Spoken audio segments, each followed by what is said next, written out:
आपने मुझे अभी तक सब्सक्राइब नहीं किया है तो सब्सक्राइब कर दीजिए। आज मैं आपको बड़ी ही प्यारी कहानी सुना रही हूँ। समुद्र के किनारे एक बार अचानक महामारी फैल गई और महामारी फैलने से बहुत सारे बच्चे अनाथ हो गए थे। उसमें ही एक मीनू नाम की लड़की थी जो कि अनाथ हो चुकी थी। अब वह क्या करती, उसके माँ बाप तो मर चुके थे। वह समुद्र के किनारे ही एक झोपड़ी में रहती थी। वह अपने घर में अकेली पड़ गई, खाने को भी कुछ नहीं बचा था। अतः उसने समुद्र के किनारे जो भी लोग घूमने आते उनको ही छोटा मोटा अपना कर्तव्य दिखा के, उनको हंसा के कुछ पैसे मांगकर अपना गुजारा करने लगी। एक दिन उसको एक छोटी हुई रोती हुई लड़की दिखी तो उसने कहा, क्यों रो रहे हो? तो उन्होंने कहा कि मेरी माँ मर चुकी है। तो उसने कहा, ठीक है, आपका क्या नाम है? उसने कहा, मेरा नाम सीतू है। तो उन्होंने कहा, चलो ठीक है, मेरा मीतू, तुम्हारा सीतू, अपन दोनों हिल मिल कर रहेंगे और छोटे मोटे कर्तव्य दिखाकर अपना पेट भर लिया करेंगे। उन्होंने कहा, ठीक है।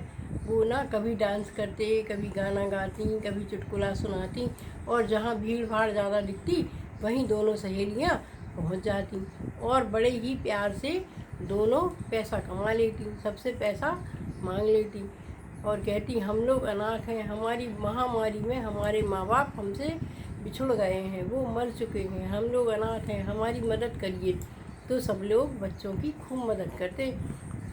इसी तरह उनका जीवन गुजर रहा था।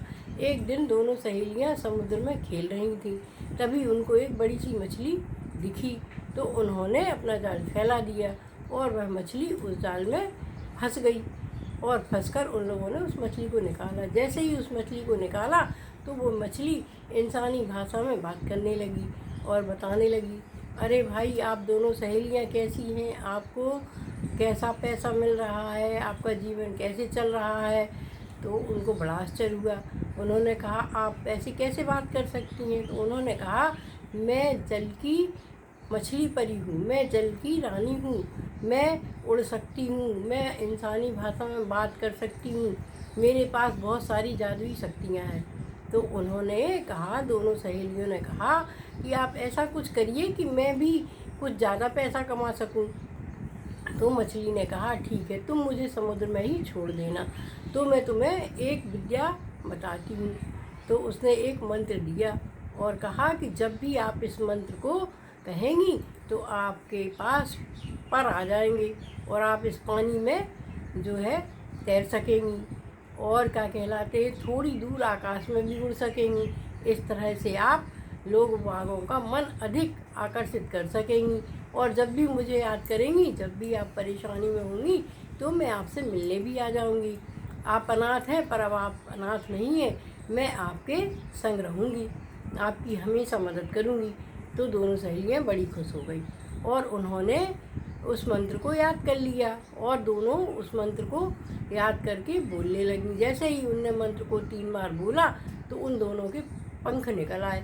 अब तो वो बड़ी खुश हो गई और जहाँ बहुत अधिक भीड़ थी वहाँ पहुँच गई और वहाँ पहुँचकर लोग बागों का ध्यान अपनी तरफ आकर्षित करने लगी और उन्होंने 3 बार वह मंत्र बोला तो उनके पंख निकल आए।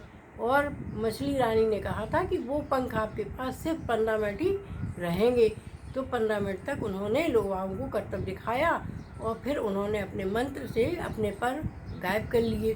तो लोग बाग बड़े खुश हुए। अब वो सामान्य लड़कियां बन गई थीं, उनको पहले से दुगना धन मिला और वो अपना पैसा लेके आई और उन्होंने बढ़िया बढ़िया भोजन किया, अपने लिए बढ़िया बढ़िया कपड़े खरीदे। इसी तरह कभी वो मछली बन जाती और समुद्र में लोग बागों को तैर कर दिखाती और लोग बाग बड़े खुश होते। जब समुद्र में भीड़ होती तो वो मछली समुद्र मछली बन जाती और जब जो है वहाँ पर भीड़ होती तट पर तो वह उड़ने वाली बन जाती, उड़ने वाली परी बन जाती। दोनों लड़कियों का साहस और उत्साह देखकर लोग बाग इतने खुश होते कि बहुत सारा दान उनको देकर और चले जाते। इस कहानी से हमें यह शिक्षा मिलती है कि कोरोना जैसी भयंकर बीमारी में हमारे देश में भी बहुत अधिक बच्चे अनाथ हो चुके हैं। उन अनाथ बच्चों की हमें देखभाल करना चाहिए। अपने मोहल्ले पड़ोस में जो बच्चे अनाथ हुए हैं उनकी आप किसी भी तरह से मदद कर सकते हैं। उनकी मदद हमेशा करते रहना चाहिए। मदद करने से बच्चों का भला होगा और वो बड़े हो जाएंगे और भी समाज में इज्जत से रह पाएंगे और हमें भी थोड़ी सी मन की शांति मिलेगी। इस तरह इस कहानी का हमें सदुपयोग करना चाहिए। धन्यवाद। आपको